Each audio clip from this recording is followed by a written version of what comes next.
श्रोत्यानो, आज आम्ही लेवीचे पुस्तक ह्याच्या 26व्या अध्यायाच्या 13व्या वचनापासून आपले अध्ययन पुढे चालू ठेवणार आहोत. माझ्यासोबत उघडा लेवीचे पुस्तक 26वा अध्याय. 13वे वचन मी आपणाकरिता वाचत आहे.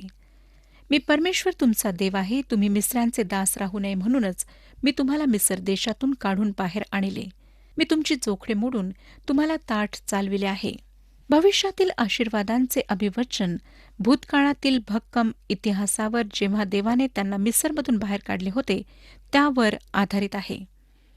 तो म्हणतो की मी हे तुमच्यासाठी पूर्वी केले, काय भविष्यात सुद्धा मी तुमच्यासाठी हे पूर्ण करीन, हे तुम्हाला माहीत नाही काय? तो श्रोत्यानो, आज सुद्धा आम्हाला हे सांगत आहे. परमेश्वराची सर्व अभिवचने आम्हातील प्रत्येकाकरिता आहेत. पॉल फिलिप्पिकरास पत्र 1 अध्याय 6 वचनात म्हणतो, फिलिप्पिकरास पत्र 1 अध्याय 6 वचन, ज्याने तुमच्या ठाई चांगले काम आरंभिले, तो ते येशू ख्रिस्ताच्या दिवसापर्यंत सिद्धीस नेईल, हा मला भरोसा आहे. आम्हाला हा आत्मविश्वास असायला हवा श्रोत्यानो, की ज्याने आम्हाला ह्या क्षणापर्यंत चालवले, तो आम्हाला येशू ख्रिस्ताच्या त्या दिवसापर्यंत सुद्धा नेईल. आणि मी ह्यासाठी हालेलुया म्हणेन. आता आपण न्यायाची घोषणा पाहणार आहोत. 14 आणि 15 वचने पुढे सांगतात, परंतु तुम्ही जर माझे ऐकले नाही, ह्या सर्व आज्ञा पाळल्या नाहीत, माझ्या विधींचा अव्हेर केला, तुमच्या जीवाने माझे निर्बंध तुच्छ मानिले आणि माझ्या सर्व आज्ञा अमान्य करून माझा करार मोडिला. ह्या 2 वचनात त्याच्या 3 जर ह्या शब्दांना ऐका. करार तोडल्यास जर हा शब्द लावण्यात आला आहे. ऐकण्यास नकार, करण्यास नकार, निर्बंध तुच्छ मानले, सर्व आज्ञा अमान्य करून परमेश्वराचा करार किंवा आज्ञा तोडल्यास देशांवर व लोकांवर त्याचा न्याय येणार, असे परमेश्वर त्यांना सांगतो. 16 आणि 17 वचने पुढे सांगतात, तर मी तुमचे काय करीन ते ऐका. मी तुम्हाला घाबरी करीन, क्षयरोग व ताप ह्यांनी मी तुम्हाला पिडीन. त्यामुळे तुमचे डोळे क्षीण होतील व तुमचा जीव झुरण्यास लागेल. तुम्ही बियाणे पेराल, पण ते व्यर्थ जाईल, कारण त्याचे उत्पन्न तुमचे शत्रू खाऊन टाकेतील. मी तुम्हाला विन्मुख होईन, तुमच्या शत्रूंपुढे तुमचा पराभव होईल. तुमचे वैरी तुमच्यावर अधिकार गाजवितील व कोणी पाठीस लागला नसतानाही तुम्ही पळाल. हा पहिल्या डिग्रीचा न्याय होय. घाबरे करीन, क्षयरोग व ताप ह्यांनी पिडीन, तुमचा जीव झुरण्यास लागेल, बियाणे व्यर्थ जातील, उत्पन्न शत्रू खाऊन टाकील. आम्ही शास्त्रीचे पुस्तक 2 अध्याय 14 वचन, 3 अध्याय 8 वचन आणि 4 अध्याय 2 वचनामध्ये वाचले की परमेश्वराचा क्रोध त्यांच्यावर कशाप्रकारे भडकला. संदेष्टांनी त्यांच्या संदेशात काय केले, तर त्यांनी ह्या लोकांचे लक्ष ह्या वास्तविकतेकडे वेधले की त्यांनी देवाने त्यांच्याशी जो करार केला होता त्याला मोडले आहे. परमेश्वराच्या आज्ञा त्यांनी तोडल्या आहेत. इर्मियाचे पुस्तक 5 अध्याय 17 वचन, ते तुझे पीक, तुझ्या मुलाबाळाचे अन्न खाऊन टाकेतील. ते तुझी शेरडे मेंढरे, तुझी गुरेढोरे खाऊन टाकेतील. तुझ्या द्राक्षलता व अंजिराची झाडे फस्त करीतील. ज्या तटबंदीच्या नगरावर तुझी भिस्त आहे, त्यास ते तरवारीने उद्ध्वस्त करीतील. तसेच मिखाचे पुस्तक 6 अध्याय 15 वचन, तू पेरीशील पण कापणी करणार नाहीस. तू जैतून वृक्षाची फळे तुडविशील, पण त्याच्या तेलाने अभ्यंग करणार नाहीस. द्राक्षीचा उपज तुडविशील, पण तू द्राक्षरस पिणार नाहीस. आता पुढे आपण 18 ते 20 वचने वाचूया. 26वा अध्याय 18 ते 20 वचने. इतके केल्यावरही तुम्ही माझे ऐकले नाही, तर तुमच्या पापांबद्दल मी तुम्हाला 7 पट शिक्षा करेन. तुमचा बळाचा गर्व मी मोडून टाकीन व तुम्हाला आकाश लोखंडासारखे व भूमी पितळेसारखी करीन. तुमची मेहनत व्यर्थ जाईल, कारण तुमची भूमी उपज द्यावयाची नाही व देशातील झाडे फळे द्यावयाची नाहीत. श्रोत्यानो, हा 2ऱ्या डिग्रीचा न्याय आहे. परमेश्वर त्यांचा 7 वेळा न्याय करेल, जो पूर्ण व अगदी बरोबर न्याय दर्शवितो. त्यांचा गर्व तो तोडून टाकेल. त्यावेळेला पाऊस नसेल, पीक उत्पन्न होणार नाही. आता 21 आणि 22 वचने बघा. तरीही माझ्या विरुद्ध तुम्ही वागला व माझे ऐकले नाही, तर तुमच्या पापांच्या मानाने तुमच्यावर 7 पट अनर्थ आणीन. मी तुमच्यावर वनपशू सोडीन आणि ते तुमची मुले उचलून नेतील. तुमच्या गुराढोरांचा नाश करीतील, तुमची संख्या अगदी कमी करीतील आणि त्यामुळे तुमचे रस्ते ओस पडितील. हा 3ऱ्या डिग्रीचा न्याय आहे. पुढे 23 ते 26 वचने बघा. एवढ्या गोष्टी करूनही तुम्ही सुधारून माझ्याकडे वळला नाही आणि माझ्या विरुद्ध वागला, तर मीही तुमच्या अगदी विरुद्ध जाईन आणि मीच तुमच्या पापांबद्दल तुम्हाला 7 पट ताडण करीन. मी तुमच्यावर तरवार आणीन, ती करार मोडिल्याचा बदला घेईल. तुम्ही आपापल्या नगरात जमा व्हाल तेव्हा मी तुमच्यावर मरी पाठवीन. मी तुम्हाला तुमच्या शत्रूच्या स्वाधीन करीन. मी तुमच्या भाकरीचा आधार मोडीन. तेव्हा 10 स्त्रिया एकाच भट्टीत तुमची भाकर भाजीतील आणि ती तुम्हाला तोलून परत देतील. ती खाऊन तुमची तृप्ती व्हावयाची नाही. श्रोत्यानो, 4थ्या डिग्रीचा हा न्याय आहे. 7चा पुन्हा आणि पुन्हा उल्लेख झालेला आमच्या लक्षात येतो आणि 7 हा आकडा पूर्णता दर्शवितो. एहेजकेलने त्यांना चेतावणी दिली होती. एहेजकेलचे पुस्तक 5वा अध्याय आणि 12व्या वचनामध्ये तो म्हणतो, तुझ्या वस्तीचा 3रा हिस्सा पटकीने मरेल व तुझमधील लोक उपासमारीने नाश पावतील. 3रा हिस्सा तुझभोवती तरवारीने पडेल व 3रा हिस्सा मी 10 दिशास विखरीन. मी तरवारीने त्यांची पाठ पुरवीन. यशाया, इर्मया आणि एहेजकेल ह्या सर्वांनी त्यांना सावध केले होते. हे सर्व महासंकटाच्या काळात पुन्हा घडेल, जे आम्हाला प्रगटीकरणाचे पुस्तक 6व्या अध्यायामध्ये वाचायला मिळते. आता 27 ते 29 वचने बघा. एवढे सर्व करूनही माझे तुम्ही ऐकले नाही व माझ्या विरुद्ध वागला, तर मी संतापून तुमच्या विरुद्ध चालेन आणि तुमच्या पापांबद्दल तुम्हाला 7 पट शिक्षा करेन. आपल्या मुलांचे व मुलींचे मांस खाण्याची पाळी तुमच्यावर येईल. हे फार कठोर असे वाटते आणि ते कधी होणार नाही असे सुद्धा वाटते, परंतु श्रोतांनो, हे घडले. 30 ते 33 वचने सांगतात, तुमच्या पूजेची उच्चस्थाने मी उद्ध्वस्त करीन, तुमच्या सूर्यमूर्ती फोडून टाकीन आणि तुमच्या मूर्तींच्या मढ्यांवर तुमची मढी फेकून देईन. माझ्या जीवाला तुमची किळस येईल. मी तुमची नगरे उजाड करीन, तुमची पवित्र स्थळे ओसाड करीन आणि तुमच्या सुगंधी द्रव्यांचा वास मी घेणार नाही. मी देशाची नासाडी करीन व हे पाहून देशात वसणारे तुमचे शत्रू चकित होतील. परराष्ट्रांमध्ये मी तुमची पांगापांग करीन. मी तरवार उपसून तुमच्या पाठीस लागेन. तुमचा देश उद्ध्वस्त होईल आणि तुमची नगरे ओसाड पडतील. हा 5व्या डिग्रीचा न्याय आहे. श्रोत्यानो, आपण राजाचे दुसरे पुस्तक 6वा अध्याय 28 ते 29 वचने वाचू शकता. तसेच विलापगीत 2रा अध्याय 20वे वचन आणि 4था अध्याय 10वे वचन आपण अवश्य वाचा. श्रोत्यानो, जे परमेश्वराने आपल्या वचनात सांगितले ते अगदी तंतोतंत तसेच घडले. 33वे वचन 1900 वर्षे हा देश जसा राहिला ते चित्र आहे. जे काही परमेश्वर करण्याचे ठाणतो ते तो करतो. आता 34 आणि 35 वचने आम्हाला सांगतात, जितके दिवस देश ओस पडून राहील आणि तुम्ही आपल्या शत्रूंच्या देशात राहाल, तितके दिवस तुमचा देश आपले शब्बात उपभोगीत राहील. तेव्हा देशाला विसावा मिळून तो आपले शब्बात उपभोगीत राहील. देश ओस असेपर्यंत त्याला विसावा मिळेल. म्हणजे तुम्ही त्यात राहत असता तुमच्या शब्बातांनी मिळाला नाही इतका विसावा त्याला मिळेल. येथे ते बाबिलोनच्या गुलामीत का गेले ह्याचे कारण देण्यात आलेले आहे. 490 वर्षांच्या काळात इस्रायलांनी शब्बात पाळला नाही. ह्याचाच अर्थ 70 शब्बात दिवस त्यांनी मोडलेत. त्यांना वाटले काहीच होणार नाही, परंतु शेवटी परमेश्वराने म्हटले पुरे झाले. हे लोक सुधारणार नाहीत, म्हणून त्याने त्यांना 70 वर्षे देशातून बाहेर घालवले, त्यांना गुलामीत पाठवले. परमेश्वर किती अचूक प्रकारे कार्य करतो ते पहा श्रोतांनो. म्हणून बाबिलोनमधील त्यांची गुलामगिरी 70 वर्षे राहिली. इतिहासाचे दुसरे पुस्तक 36वा अध्याय आणि 21वे वचन सांगते. इतिहासाचे दुसरे पुस्तक 36वा अध्याय 21वे वचन. परमेश्वराने इर्मयाच्या मुखाने प्रगट केलेले वचन पुरे होऊन देशास शांततेचा काळ प्राप्त व्हावा म्हणून हे सर्व घडले. देश ओस पडला होता तोवर, म्हणजे 70 वर्षे पुरी होत तोपर्यंत त्या शांतता नांदत होती. पुढे 36 ते 39 वचने सांगतात, तुमच्यातील जे उरतील त्यांच्या मनात ते शत्रूंच्या देशात असता मी अशी दहशत घालीन की उडणाऱ्या पाचोळ्याच्या आवाजाने ते पळून जातील. तरवार पाठीस लागल्यासारखे ते पळतील. कोणी पाठीस लागले नसताही ते पडतील. कोणी पाठीस लागले नसताही ते तरवारच पाठीस लागल्यासारखे अडखळून एकमेकांवर पडतील. तुमच्या शत्रूंशी सामना करण्यास तुमच्यात त्राण उरणार नाही. राष्ट्रात पांगून तुम्ही नाश पावाल. तुमच्या शत्रूंचा देश तुम्हाला ग्रासून टाकील. तुमच्यातील जे उरतील ते आपल्या शत्रूंच्या देशात आपल्या दुष्टतेमुळे खंगत जातील आणि आपल्या वाडवडिलांच्या दुष्टतेमुळे त्यांच्याप्रमाणेच खंगतील.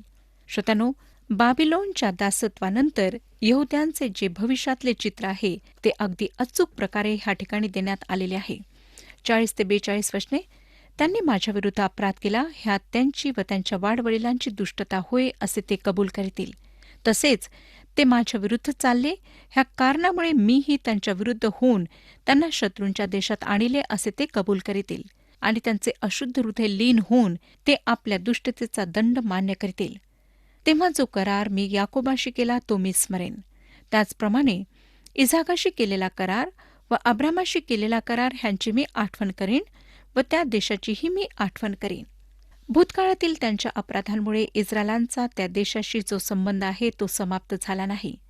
ही एक विलक्षण भविष्यवाणी आहे, ज्याविषयी परमेश्वर म्हणतो की वेळ आल्यावर ती पूर्ण होईल. परमेश्वराने अब्राम व इतर पूर्वजांशी जो करार केला होता त्यानुसार तो त्यांना पूर्णपणे नाश करणार नाही. निर्गमच्या पुस्तकात आम्ही पाहिले श्रोत्यानो की जेव्हा इस्रायली मिसरमध्ये गुलामीत होते तेव्हा परमेश्वराने त्यांचा आक्रोश ऐकला. अब्राम, इसाक, याकूबसोबत केलेला करार त्याने स्मरण केला आणि त्यांना मिसरमधून त्या गुलामगिरीतून त्याने बाहेर काढले. निर्गमचे पुस्तक 2 अध्याय 24 आणि 25 वचने सांगतात, देवाने त्यांचा आकांत ऐकला, तेव्हा अब्राम, इसाक व याकूब यांच्याशी केलेल्या कराराचे त्यास स्मरण झाले. म्हणून देवाने इस्रायल वंशजाकडे दृष्टी लावली. देवाने त्यांच्याकडे लक्ष पुरविले. आता परमेश्वर त्यांना म्हणतो की जर ते त्याच्या आज्ञा पाळतील तर ते त्या देशात राहू शकतील, जर नाही तर त्यांनी त्या देशातून बाहेर निघावे. देशातून बाहेर राहताना जर ते पश्चाताप करतील व देवाकडे परततील तर तो त्यांना पुन्हा वापस घेऊन येईल. म्हणून आम्हाला दिसतं की दॅनियल बाबिलोनमध्ये असताना प्रार्थनेमध्ये परमेश्वराकडे वळला. यरुशलेमकडे त्याने आपले मुख केले. त्याने स्वतःचे व लोकांचे पाप कबूल केले. जेव्हा त्याने असे केले तेव्हा परमेश्वराने त्याची प्रार्थना ऐकली, त्याचे म्हणणे ऐकले. देवाने एक संदेशवाहक त्यांच्याकडे पाठविला आणि सांगितले की ते देशात वापस परततील. आणि श्रोत्यानो, ज्या प्रकारे परमेश्वराने सांगितले त्या प्रकारे ते देशात परतले. अजून सुद्धा त्या राष्ट्राकरिता परमेश्वराचा भविष्यासाठी उद्देश आहे, ज्याला भूतकाळातील न्याय समाप्त करू शकत नाही. आणि ह्याविषयी आम्हाला रोमकरास पत्र 11 अध्याय 1 ते 25 वचने सांगतात. रोमकरास पत्र 11 अध्याय 1 ते 25 वचने, इर्म्याचे पुस्तक 31 अध्याय 31 ते 34 वचने. इर्म्याचे पुस्तक 31 अध्याय 31 ते 34 वचने. माझी विनंती आहे की आपण ही सर्व वचने स्वतः वाचावीत. आता आपण 43 ते 44 वचने वाचूया. 26 अध्याय 43 आणि 44 वचन. त्यांच्या वाचून देश ओस पडेल आणि त्यांच्या वाचून ओस असेपर्यंत तो आपले शब्दात उपभोगीत राहील.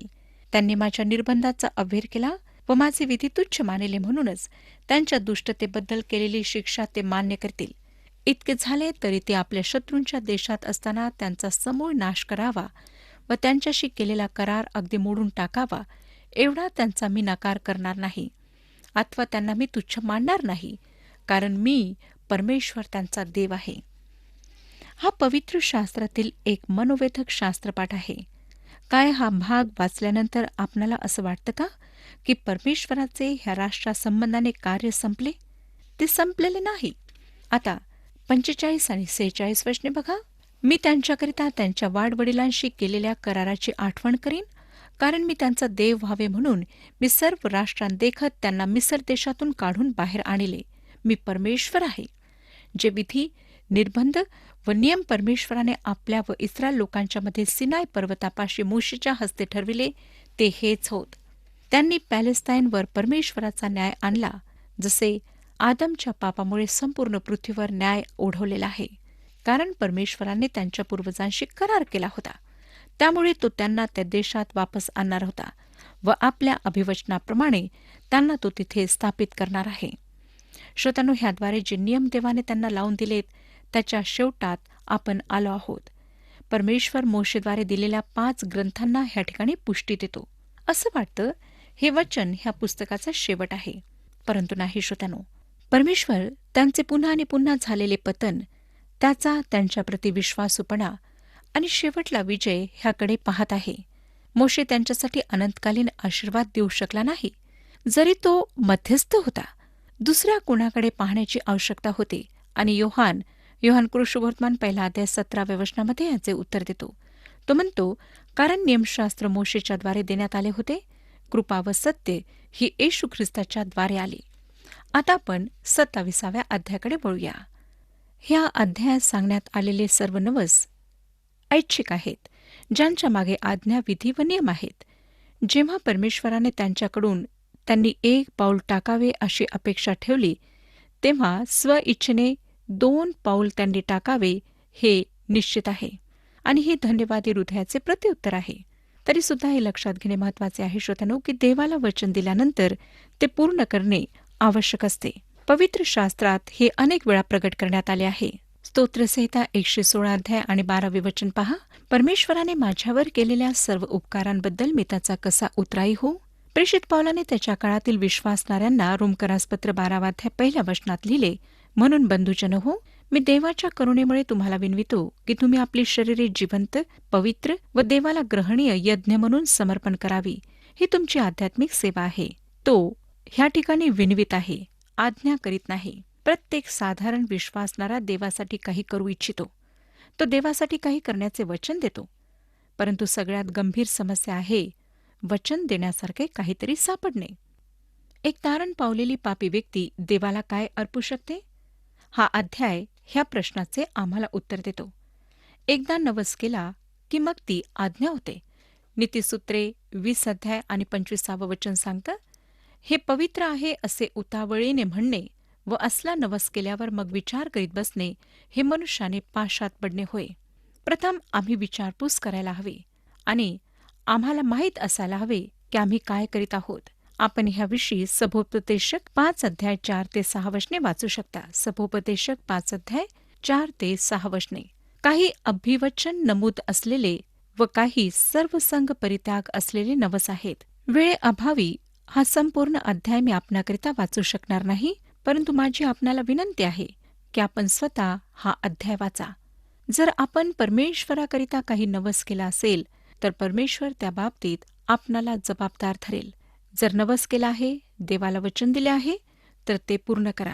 ते पूर्ण करण्याकरिता टाळाटाळ करू नका. 1 ते 8 वचनांमध्ये व्यक्तिसंबंधाने नवसाचा नियम सांगण्यात आलेला आहे. 9 ते 13 वचनांमध्ये प्राण्यासंबंधाने नवसाचा नियम सांगण्यात आलेला आहे. 14 आणि 15 वचनात घरासंबंधाने, 16 ते 25 वचनांमध्ये जमिनी संबंधाने. 3 गोष्टी ज्या परमेश्वराकरिता वेगळ्या ठरलेल्या आहेत, ज्यांना नवसामध्ये सामील करता येत नाही, त्यांना 26 ते 34 वचनांमध्ये सांगण्यात आलेले आहे. 1 आणि 2 वचने मी आपणाकरिता वाचत आहे. 27 अध्याय 1 आणि 2 वचने. परमेश्वर मोशेला म्हणाला, इस्रायल लोकांना सांग, एखाद्या मनुष्याने परमेश्वराला मानवाचा विशेष नवस केला तर त्या मानवाचे मोल तू येणेप्रमाणे ठरवावे. व्यक्तिगत रूपाने जी एखाद्याकरिता मूल्यवान आहे अशा एका वस्तूला, व्यक्तीला देण्याचा नवस करणे. आपल्याला आठवत असेल की दाविदाने जे त्याला देण्यात आले होते त्या सर्वाला परमेश्वरासाठी अर्पण केले. शमूएलाचे दुसरे पुस्तक 24 अध्याय आणि 24 वचन सांगतं, राजा अखनास म्हणाला, नाही नाही, या वस्तू तुझ्यापासून मी दाम देऊनच घेईन. मी आपला देव परमेश्वर यास फुकटचे होमबली अर्पिणार नाही. आज श्रोत्यानो, आम्हाला स्वइच्छेने परमेश्वरासाठी दान द्यायचे आहे. आमचा देत असताना व्यवहार कसा असतो, कशी प्रवृत्ती असते, हे फार महत्वाचे आहे. आज आम्ही जे परमेश्वराला देतो त्यात आम्हाला काहीतरी किंमत द्यायला हवी. 3 आणि 4 वचने पुढे सांगतात, पुरुष 20 वर्षापासून 60 वर्षांच्या आतील असला तर पवित्र स्थानातील शकेलाच्या चलनाप्रमाणे त्याचे मोल 50 शकेल रुपये असावे आणि स्त्री असली तर तिचे मोल 30 शकेल असावे. एखाद्या व्यक्तीला परमेश्वरासाठी अर्पण केल्यानंतर अवश्य नसे की तिने मंदिरातच सेवा करावी, कारण ती सेवा अर्थात मंदिरातली सेवा लेव्यांसाठीच होती. त्याच्या सुटकेचे मोल जी व्यक्ती त्याला सोडवेल त्याला द्यावे लागत असे. ह्यालाच त्या व्यक्तीच्या मोबदल्याची किंमत म्हणतात. 20 ते 60 वर्षाच्या पुरुषाचे मोल अधिक असे, कारण ते जास्त काम करू शकत असत, परंतु स्त्रीचे मोल कमी असे. महत्वाची गोष्ट म्हणजे श्रोत्यानो, स्त्रीला देवाकरिता पूर्णपणे दिल्या जाऊ शकत असे. मला वाटतं ह्यावरून हे स्पष्ट होतं की इफ्ताच्या मुलीला मानवाच्या बळीच्या रूपात अर्पण करण्यात आले नव्हते, परंतु ती अविवाहित व देवाला समर्पित राहिली. काय आपण कधी देवाजवळ येऊन स्वतःला त्याला समर्पित केले आहे? काय स्वतःचे सर्वस्व त्याच्याकरिता समर्पित आहे? जर आपण असे करता तर निश्चितच आपण चांगले करता. आता आपण 5 ते 8 वचने वाचूया. 27 अध्याय 5 ते 8 वचने. मुलगा 5 वर्षाहून मोठा व 20 वर्षाहून लहान असला तर त्याचे मोल 20 शकेल व मुलीचे 10 शकेल असावे. मुलगा 1 महिन्याहून मोठा व 5 वर्षाहून लहान असला तर त्याचे मोल 5 शकेल रुपये व मुलगी असली तर 3 शकेल रुपये असावे. पुरुष 60 वर्षाहून अधिक वयाचा असला तर त्याचे मोल 15 शकेल व स्त्री असल्यास 10 शकेल असावे.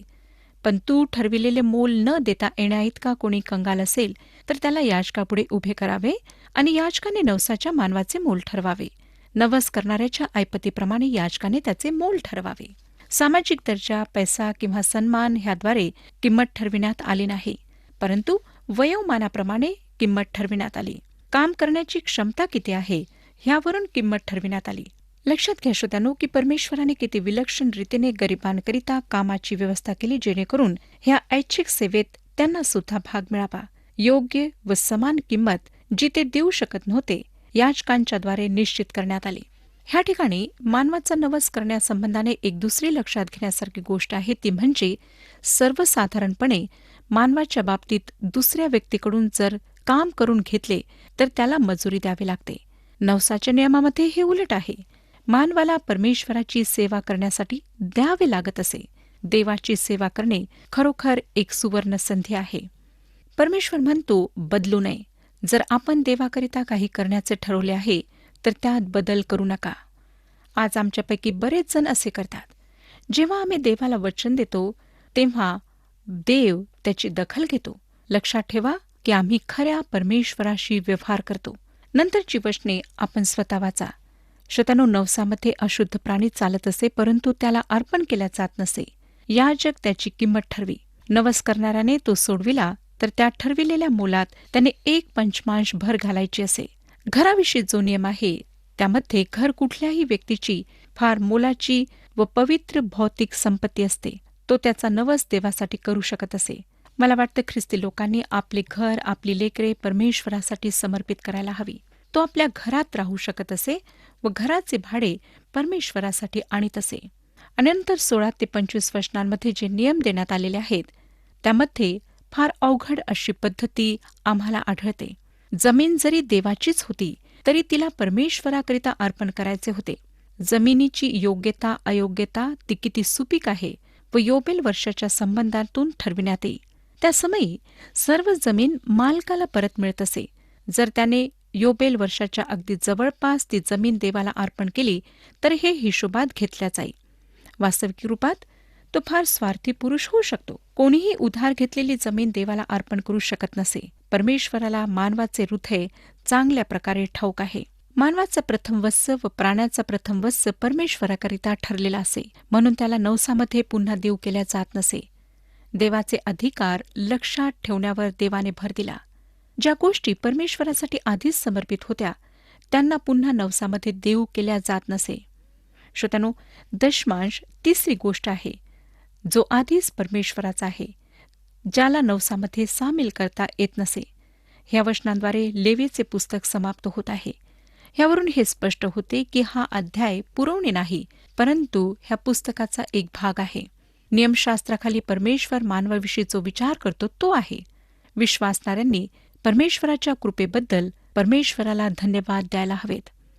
तीताला पत्र 2 अध्याय 11 ते 14 वचने सांगतात, कारण सर्व माणसांना तारण देणारी देवाची कृपा प्रगट झाली आहे.